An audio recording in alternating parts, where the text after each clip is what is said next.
You will now hear about another risk, the magnitude of which a drug company was unwilling to acknowledge for so long.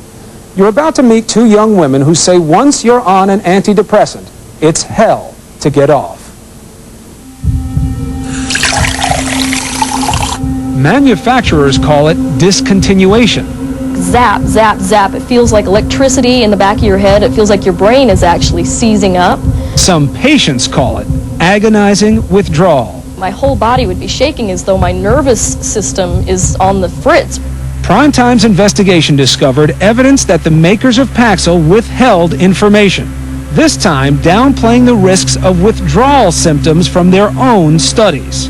Symptoms range from mild temporary headaches to debilitating electric shock sensations.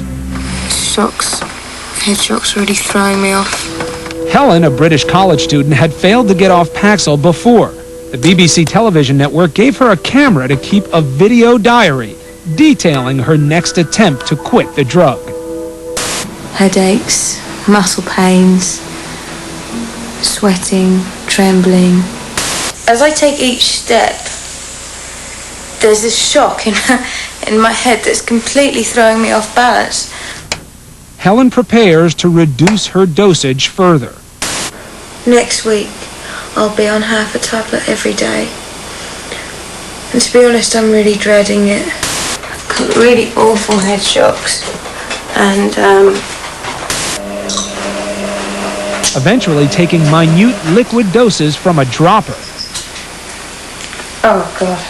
After 3 months, finally off the drug she never imagined could take her down this path. I didn't know what it would do to me, and I would have never made the choice to take it, had I known. Paxil is not the only antidepressant which can cause sometimes severe side effects. The Los Angeles law firm Baum Hedlund says they represent 3,000 American clients, claiming the makers of Paxil withheld the facts about withdrawal. It's been too bad of a drive so far this afternoon, with just the exception of northbound I-15. That's heavy. One of them is Tara McMullen, a radio traffic reporter in Utah. She started taking Paxil 9 years ago to cope with her divorce. Diagnosed with an anxiety disorder, she says Paxil helped. I thought that people take, those types of medications to get through traumatic times in their lives, whether it's a divorce or change job or move, and then you can just simply stop taking it when you don't need it anymore. But she says she couldn't stop. Paxil instructions recommend a gradual reduction in dose, but Tara says reducing didn't solve the problem. It just brought on new symptoms. And it literally felt like somebody had a nail on top of my head pushing it down. She even switched to a controlled release version of Paxil, but says she broke out in this rash. Tara says she just can't quit. I'll do anything to get the drug back just so that I can work the next day, so the headache can go away, so I can think clearly and be able to perform whatever it is I need to do with my life. That's not that unusual, says psychiatrist Joseph Glenn Mullen, author of The Antidepressant Solution. If I get a bottle of Paxil and I look at the label, will I see, be careful, when you stop taking this, you may have withdrawal-like symptoms? You won't see that on the bottle, which is where you should see it. No. But doctors are told that now. No. Doctors are told, our drugs don't cause withdrawal.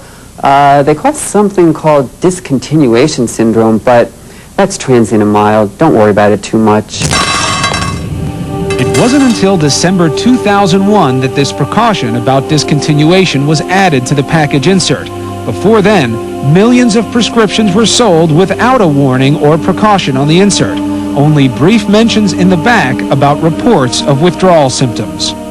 Now Primetime has obtained an internal document from 1997 showing that in some studies, the number of people taking Paxil who experienced withdrawal symptoms was shockingly high. We found 25%, 42%, even as high as 62%. But these numbers were not included in the warning given to doctors or patients.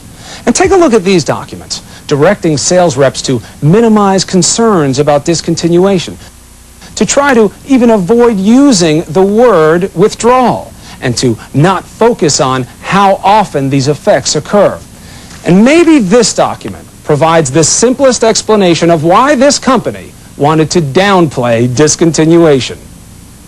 Do you believe that the decision of some companies not to reveal negative data is about science or sales.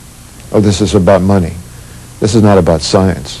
The pharmaceutical industry has systematically misled physicians and patients. Congressman Henry Waxman is on the committee investigating the antidepressant manufacturers. Until we met with him, he wasn't aware these withdrawal documents even existed. What we need to know is what the test showed, not just what the drug companies want us to know about the test, because they want to tell us the positive information and suppress or downplay the negative. That's exactly what Congress was investigating this fall. I am David Whedon, Senior Vice President for U.S. Regulatory Affairs at GlaxoSmithKline.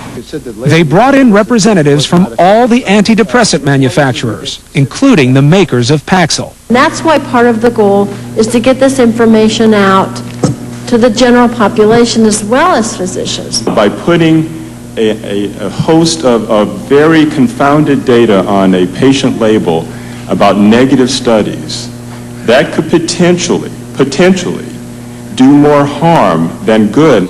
Withdrawal wasn't covered at the hearing. Families involved call the company's responses stonewalling. Well, I call on them to open up their files now so we know what's going on. And demand more answers, more accountability. We couldn't get Dr. Whedon or any other representative from the makers of Paxil to do an on-camera interview. Do more harm. The makers of Paxil say they've provided adequate and complete warnings to physicians about the risks of withdrawal. In a letter to Primetime, they suggest discontinuation isn't a major concern because for most who experience it, the symptoms are mild to moderate and generally they go away within 2 weeks.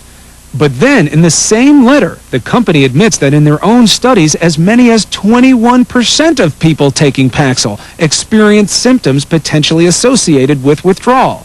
That's a much higher number and a much higher risk than the 2% or greater figure they put in the package insert. I really would have liked to have known that this was going to happen to me and given my consent and weighed the risks and the positive and the negative, and is it worth it? And now look at me.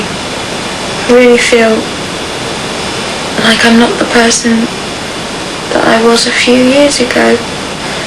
The women you've just heard from tell us they're still seeking the peace they hoped the drugs would provide. And just this week, British medical authorities gave makers of antidepressants another blow. An official recommendation that young adults ages 18 to 30, not just children or teens, should be very closely monitored when starting the drugs.